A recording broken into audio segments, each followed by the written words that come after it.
Our second presenter, like I mentioned earlier, Ryan Reed with Reed and Sons. So if you'd like to come up, let's give him a hand. Thank you. As she said, my name is Ryan Reed. We're with Reed and Sons Jewelers. We are a 5-generation family business that's been in Sedalia since 1939. We started with my great-great-grandfather in Milan, Missouri. I had a cool picture, but I can't show it to you now. He was looking all slick, leaning against a light post. That was approximately around 1900 is when he did that. We're still kind of trying to get the specific dates on when he did start. For some reason, my grandfather and his father and so on, they didn't really keep track of that kind of thing. But it was around just before 1900 something is when we started. Essentially what I do is I sell romance. We provide a product that marks a special moment in time, a specific feeling, or any occasion that you can think of with jewelry. It's a very quick changing business, I guess you would say. We change rapidly. We have several challenges that we face just year after year. It just kind of depends on what's going on in the world.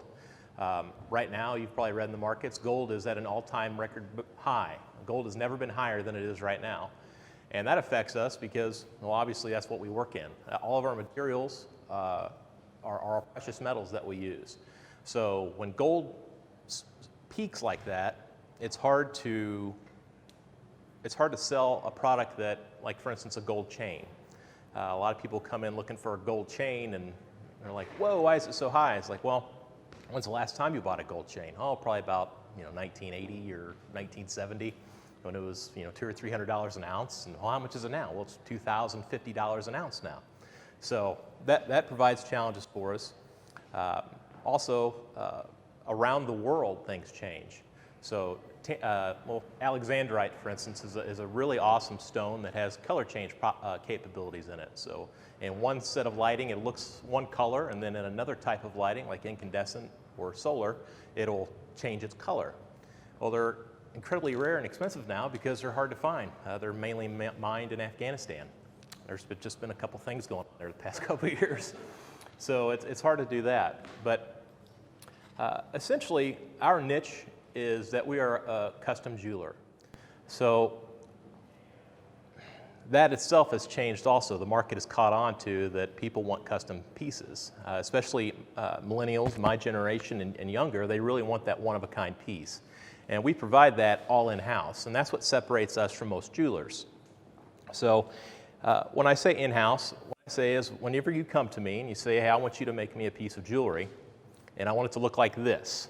Pinterest is awesome for that. Half of our business is custom, and probably at least a third of those people come in with a picture from Pinterest. And I say, I want you to make that. Now, obviously, we can't copy it directly because we don't want to copy somebody's intellectual property. But we get pretty close, and we change it enough that it's not theirs, but still what they were going for.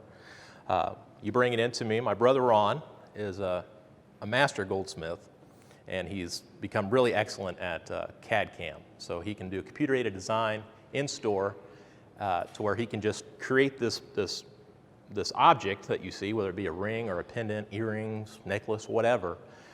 He creates the image for the customer, and we render it so it looks like a finished piece. So you'll see if you were making something gold, yellow gold and diamond, that's what you're going to see on the computer screen. Once we get the go-ahead, we take it and we 3D print it in-house. So the reason we have to 3D print it is we need to have a mold to cast. And we take that 3D printed object, put it in, it's called investment, but it's similar to plaster except it's breathable. Put it in the investment, and then we take that mold and we put it in the oven, and what that does is that burns out that model that we put in there. When my father started doing custom jewelry, probably back in the 70s, he hand-carved waxes. We've probably got 5,000 or 6,000 pieces in our molds in our inventory of stuff that he's hand-carved, and he just did it the hard way. And well, I can't say that because it's incredibly difficult in CAD also, especially if we're doing a remount. A good chunk of customers today, they want, well, I inherited this ring from my grandmother. It's not my style, but I want to keep the stones, so we would like you to remake this piece. And so with wax, Dad could take those stones and he could build the ring around those stones. With CAD-CAM, you can't put it in there virtually without a scanner, which we don't have at the time. So you have to, essentially, before my brother can start making a custom piece using your stones, he has to draw those stones. So if it's an irregular shaped stone, or if it's a Baroque pearl, so a pearl that has no uniformity, it's an amorphous material, it looks, just a completely different non-symmetrical thing, he has to draw that in CAD first. So you'll see him at his computer and he'll have his head visors on and he'll be measuring every piece of this before he can even start the custom process. That's one thing we are hoping to get here pretty quick is a 3D scanner. That will speed up things tremendously. It's what some of the bigger chains use. And essentially what they do is if it's a diamond that they need to build around, they'll just paint it white with like whiteout or something similar, and then that scanner will scan it, and then we can use that and put it in the CAD-CAM. But anyway, after you take the mold and you put it in the oven, you burn out all of the wax of the 3D resin that you had in there. Then what we do is we take it, and we have two ways of casting. The main way we cast is vacuum casting. So essentially, the canister that's holding the mold is now in a vacuum, and as we pour the molten gold in there, it pulls the gold into every little crevice. We like that because it makes a much crisper cast. And so if you have a ring with all these fine details, like today, vintage is everything. All these ladies are coming in with vintage rings that have been handed down from generations to generation. They have all these fine details, some of which aren't even there anymore because they've been worn off. And then we have to recreate that. But those little fine details won't come out unless you vacuum cast. The other way is centrifugal casting, which kind of gives me heebie-jeebies because you got something around 1800 degrees Fahrenheit spinning around rapidly. And the same thing, it's a spring-loaded bar. You pour the gold in the mold, and then when you pull the pin, it starts spinning rapidly. And that's what the centrifugal force is what pulls that gold into those corners and crevices. But it doesn't always get those fine details, so that's why we prefer vacuum casting. Forgive me, I had a PowerPoint, but I can't remember what all I had in there. We had, let's see. So after we cast the jewelry, then we set it and do everything in shop. Now, that was our niche in the market from the 70s, was doing our custom jewelry, but then everybody found out that was the big thing. So what we have to contend with is overseas competition, essentially. A lot of jewelers, and when I say us, I mean independent jewelers. I don't mean just Reed & Sons. I mean independent jewelers like what you have here in town. They may not have the capabilities that we have, but they still are.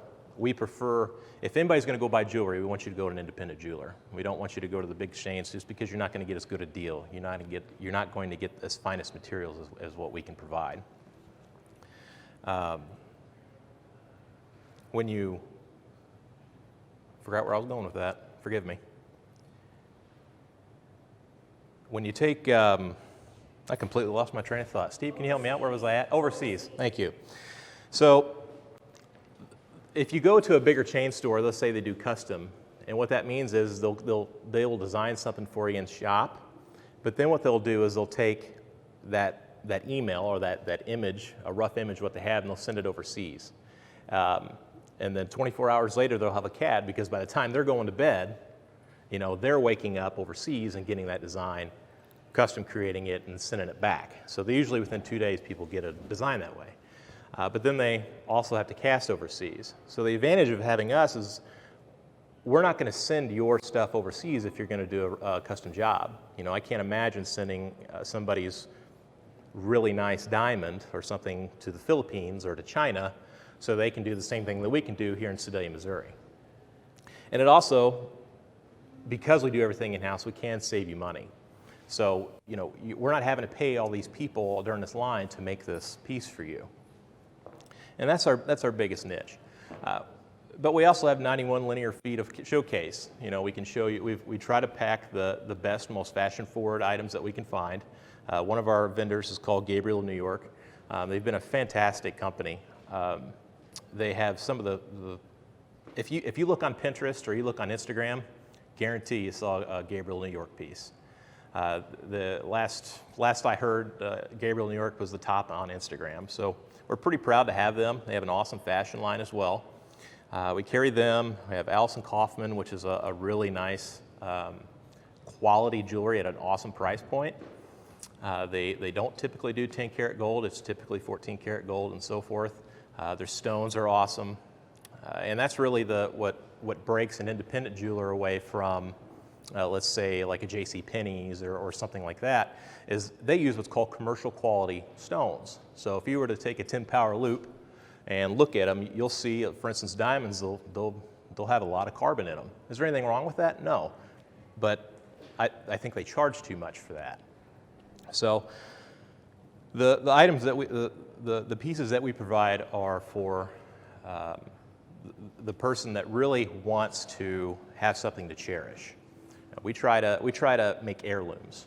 What makes me happy is whenever somebody says, "Hey, I'm looking for an engagement ring, and the reason I'm here is because my mother and my grandmother and her grandmother, they all bought their rings from you," and that's what we try to keep as far as that's really our main way of doing business, is by word of mouth. It doesn't matter how much marketing I do, no matter how I do it. It doesn't matter if I'm doing a magazine or if I'm doing Facebook or Instagram. Hands down, referral is the number one way that we get business. Some of the other challenges that we faced was when my grandfather retired. Essentially, the way it's been done for a few generations is he would retire and then the store would cut him a check. That was his monthly retirement, or cut him a check every month. My uncle did not want to do that, and I can understand why. And so we had to do a massive liquidation sale. And we didn't understand at the time how that was going to hurt. Even to this day, we still have people come in and say, "I didn't even realize you guys were still in business. I thought you guys closed up." Or you'd see, they looked at the signs, and of course we had this marketing team that was awesome to help us do this liquidation sale, and they did the best they could. Their purpose was to take a business that's closing, give them as much cash as they can, and then cut. Well, they had a new challenge with us because we still wanted to stay in business after this liquidation sale. And so it was a real challenge just to bring ourselves back into the spotlight, showing that, hey, we're still here. We spoke on the radio, we did newspaper articles, it didn't matter. People still believe at some point, not now, thank goodness, but I mean, we'll have one or two a month maybe. But for those first couple years after the sale, it was very tough to get people back into the market. The other problem was, and I'm not sure how our competitors felt. I'm sure it had to hurt them as well. But we flooded the market around here with jewelry, so it was really tricky. We had prices up to 75% off to finally get the rest of it out. That was a real 75% discount. The people that came into that really got a heck of a deal. So in order to combat that, we had to essentially rebrand. We changed our logo. We changed how we do things. We changed our presence on the internet. We used to pay a marketing firm that we ran into at one of our jewelry conferences that would help us do our Instagram, because we just didn't have the time. Or, I wasn't at the store at that time. I was a police officer in town for 13 years. So when I came in, I see that we're paying this company $300 a month or whatever to do our Instagram, and Reed & Sons at that time had 300 likes. There was a post on there of some beautiful lake that was, welcome to Sedalia, that was nowhere near in the state. I think it was Alabama or something by the time I did a Google image search. And when we took it over, that was the real hard lesson, that with social media, it has to be legit, it has to be personal, and it has to be from you if it's going to make any sense, or if it's going to do anything for you. So when my wife and I took it over, we jumped up to over 3,000 likes. We started getting a lot more Google reviews, and it's really, really paid off, and we've really turned it around. Some of the other challenges that we faced, of course, what everybody faced with the virus. For some reason, nobody wants to buy jewelry when there's a global pandemic going on. So we just had to hunker down on that one. That one we had to really watch our spending. It couldn't have come at a worse time. Typically we have our big sale in the summer, And what that sale does is to get rid of some inventory so we can get some newer inventory in for Christmas, and then the cycle starts over. It was very, very hard, especially in March and April, and we're hoping that never happens again. That was tough. I applaud any business that made it through this, because we know personally just how hard it was. And I think that's really about it that I have for you today. If you have any questions. Yes? Kind of an odd side question. Do you also do jewelry appraisal? Yes. For insurance and stuff like that? Yes, we do jewelry appraisal. We try to do that as fast as possible. We're usually pretty loaded with those. Our repairs in shop are also pretty heavy. Right now, I am finishing up a few of the things that I need to do to get. I could do an appraisal now, but some insurance companies we found they've been really wanting a little bit more education or at least more certificates. I've been finishing that up through the Gemological Institute of America, and I've almost got that done. But yes, we do appraisals. We usually do $65 for the first item and then $30 for each additional. And it really, especially when somebody inherits an estate and they have no idea.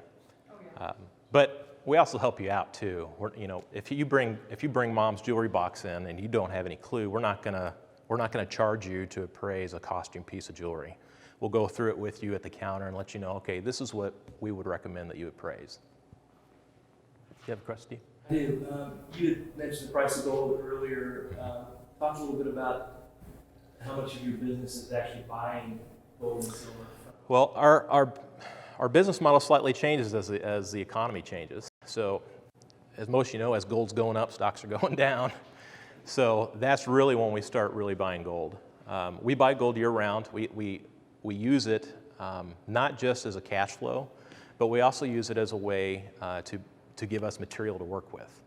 So a good chunk of the gold that we buy, we're using that to make jewelry. The way that happens is we take if we bought the stones, we take the stones out, we send it to the refiner. The refiner gives us back whatever the check was, plus whatever gold that we wanted out of that check. So generally we get 1 to 2 ounces of pure gold, and then we carat it down to the customer specifications. Of course, most of the time it's 14 karat gold.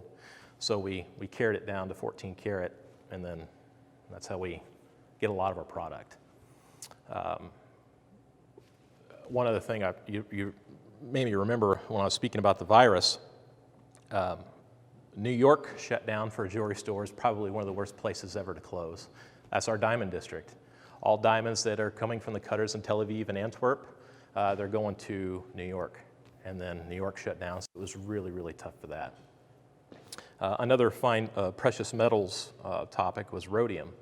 When you look in a jewelry case and you look at you look at your hand, your wedding ring, and it's white gold, what you're looking at is white gold with a plating of rhodium. All gold that comes out of the ground is yellow, but the different alloys in it is what makes it white. But gold will still always have that yellow tint to it, so you have to rhodium plate that to get that, which is a platinum metal, to get that bright white color. When South Africa has a plant that produces 80% of the world's platinum, and they have a backup plant also, but the first plant exploded.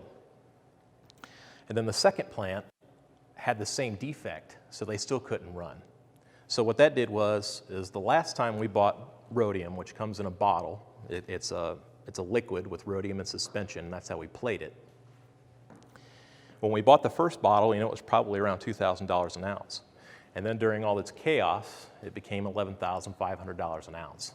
And so the real question was, well, do we raise our prices on rhodium plating rings? Because anything that we touch with a torch, if it's white gold, it has to be re-rhodium plated. So it doesn't matter if we're sizing it, if we're resetting a stone, it doesn't matter. We have to replate that ring. And $11,500 an ounce, it got pretty steep. So ultimately, we did not raise our prices because we assumed that it would probably come down, and I think that was a good decision. It's not quite as low as it was, but it's not 11,000 anymore, so we're good for that. You talked about the process of a custom piece, Mhm. but so if someone were to come in and say, I want this custom piece made, how long would We're running about 3 to 4 weeks on a custom piece. Now that's assuming everybody is answering in a quick time. You know, sometimes we send an email and sometimes they don't get it for a couple days, but generally if everything falls into place, they're usually about 3 to 4 weeks. There's about a week of that time that we can't control. The molds have to set up, the kiln has to burn out a certain amount of time, and then it takes a certain amount of time to do other processes. So 3 to 4 weeks is a good turnaround time. We try. Christmas gets a little crazy. But we, you know, so as you can imagine, about December 21st, somebody asks us to make a custom piece. Right. It gets quite challenging. We have done it in some instances, but other times we can't. Yeah. But yes, sir. Why haven't you purchased the 3D scanner yet? It looks like it would pay for itself pretty quickly given the Cost. intensity of the design process. Cost, and there are different levels of 3D scanners that we found. We need a scanner that can scan down to 10 or 15 microns, and so which is infinitesimally small. It's incredibly small and detailed, and we have to have that detail, or the whole design is off. We just haven't quite got to the point we're going to buy that. We're getting closer, but we're also trying to be pretty responsible, especially this year. With what's going on worldwide, we don't know what is going to happen this December. And so we're really trying to be cautious with that, really playing our cards right. Jewelry stores typically, and that's where I was going with the Christmas and not knowing how it's going to be. Jewelry stores are typically heavily overloaded with their product, and they're, in the past it used to be, oh, let's buy that, and then eventually it'll sell. You can't do that these days. If you have something that's been in your case that's you got $4,000 or $5,000 worth of cost in, you can't just let it sit there for 2 or 3 years and not do anything with. So we really have to manage our inventory well, and we really have to make those purchases count, I guess you would say. We had a similar machine that was kind of in the same instance. It's called a Swiss cutting machine. Back in 1970s, wedding bands had a carved design in them. If you look, maybe your ring has some good, if anybody had a ring or grandma's ring or anything, it had those nice, beautiful designs cut into it. That was done on a Swiss cutting machine. To my knowledge, we're the only ones in town or around the area that has one. Back in 1970, 1980, that thing cost us $20,000. It did pay off, but it took a while. And so we're just afraid that it would take too long. So, because we can do it effectively now, it's just that, getting that would definitely speed up our process. But, still with the jobs coming in, plus the jobs that we have for repairs coming in, we're busy. Let's put it that way. My brother and I both wear a lot of hats. My mother wears a lot of hats. Like I said, we're a family business. When you walk in there, you're going to see my dad, my mother, my brother, and I. Sometimes one of my brother's wives, or whatever. So we're busy. It's been really challenging to find people to help also for sales. As you can imagine, we need somebody that's really trustworthy, for obvious reasons. So thank you for that. Yes. So you talked about the product, and it escapes my name, the one that was $11,000 an ounce. Yeah, rhodium. So do you have to order that in bulk, or do you order it by the ounce, or how? We order that in a solution, and it comes in either 1 gram or 2 gram solution, and it comes in, it just depends on how much you want to buy. You can buy a pint, or you can buy even a quart of it. But that's how, and it lasts us a while, which is why we kind of made the decision not to go ahead and raise our prices on rhodium, because the bottle can last us a while. It just depends on how much we're doing. For a while there, a bottle would last us maybe 4 or 5, 6 months. Of course, right after quarantine was over, everybody held their jewelry repairs, all their jewelry needs, wanting to buy engagement rings, and we can cash your bottle pretty quick. So. We've been doing pretty well. So How much per, like if you needed that for a ring, say, how much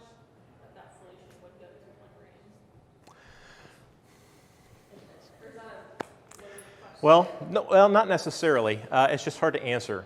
It depends on how thick you're coating it. I mean, that would be the difference in buying the different solutions, is how bright white you want it or how thick you want it. Because even though we're putting it on there, I say thick, but it's only a couple, 10 microns thick. So a micron is a smaller fraction of a millimeter. So it's typical plating. So if you've ever had a piece of jewelry that was gold plated over silver, it'll be about that thick, the thickness of the gold. And then I think the only other thing I had for you is just changing with our customers. Go ahead, man. I was at an auction Saturday, Uh-huh. and there was a display case there, and it has, I don't know, 10, 12 gold chains in this display case. Uh-huh. And there's somebody in Sedalia that, I haunt auctions. Mm-hmm. There's somebody here in Sedalia that claims to buy gold and silver. This is actually the first auction that I've seen actually buy anything. And it started out at $250 for one gold chain. Mm-hmm. So is the difference, I'm assuming, is the difference in the length of the chain and whether or not it's 18 karat or if it's 11 karat gold, or why would there be such a huge discrepancy between one gold chain that's $250 and another one that's $50? Weight. Gold weight. So that's a function of the length of the chain? Well, yeah, it could be. So it all comes down to weight. So it doesn't matter how long the chain is or how wide the links are, but when we weigh it, that's what matters. And then carat also plays into it. So, pure gold is 24 karat. And so 14 karat gold is 14 parts gold, 10 part alloy. And so 18 karat gold obviously has more gold to it. So that is everything. Another thing it could be a function is you could have a chain that looks bigger but perhaps cheaper than a thinner chain. There's a good chance that that's a hollow chain. Hollow chains became super popular after the last recession because people still wanted to wear a nice gold chain, but when they were seeing that a good rope chain was, for a man, for instance, a good 24-inch thick rope chain, you're probably looking at least $400 to $500 for that chain, probably much higher. It just depends how much it weighs. But at the same time, they were making that chain, but making it hollow, so it was much lighter weight, still had the same appearance, but of course they don't hold up well.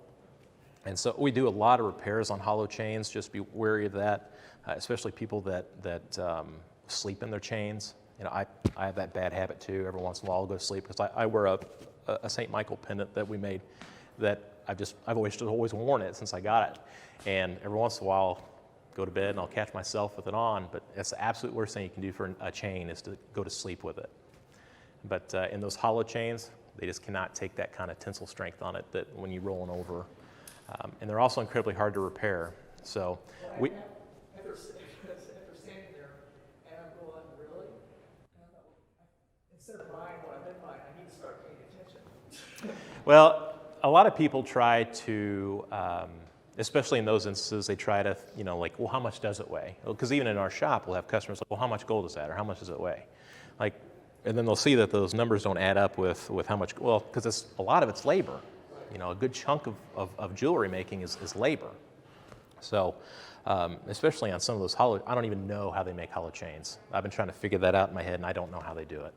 It's just, because it's a machine, if you've ever looked on YouTube on how a regular, steel chain is made, you just see this thing, it bends the one this way, and then it flips it, and then, jewelry chain is the same thing, except it's on a much smaller scale. But how they're making this extruded tube, and I don't know. But we don't sell hollow chains just for that because we don't trust them. I don't want you putting some nice diamond stud on there and your chain breaking and you losing it. So.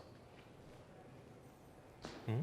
Well, I hate to cut off a good conversation, so thank you very much for coming to present. Thank you. And for having a quality product here, right here in Sedalia. Well, thank you. Is there anything that we can do as a women in Cuffs community to help Reed and Sons Jewelry? I don't know. Besides buying your product. Right. Well, I learn from everybody. If anybody has any ideas for me, I will always listen. You know, sometimes it takes somebody saying, hey, you're doing this kind of wrong. It took me that with social media. You know, I had no idea what it took to run a successful social media campaign, and I had to talk to people that, you know, you would think that that would be my, you know, since of my age range, but nope, just I need help. So, yeah, anything, I'll take any suggestions on anything. So you guys are active on social media? We try to be as active as we possibly can on social media. Instagram is something I've started to do more of. So now if you see a post from Reed & Sons Jewelers, it was probably cloned over from Instagram, just because it's a much more active community on Instagram. So We should say thank you, a huge thank you to him for being such an admirable supporter of public television. well, thank you. We've been partners with PBS for a long time now. We get a lot of that, and I appreciate that. So if you're ever watching Antiques Roadshow, you'll see us on there. So thank you all.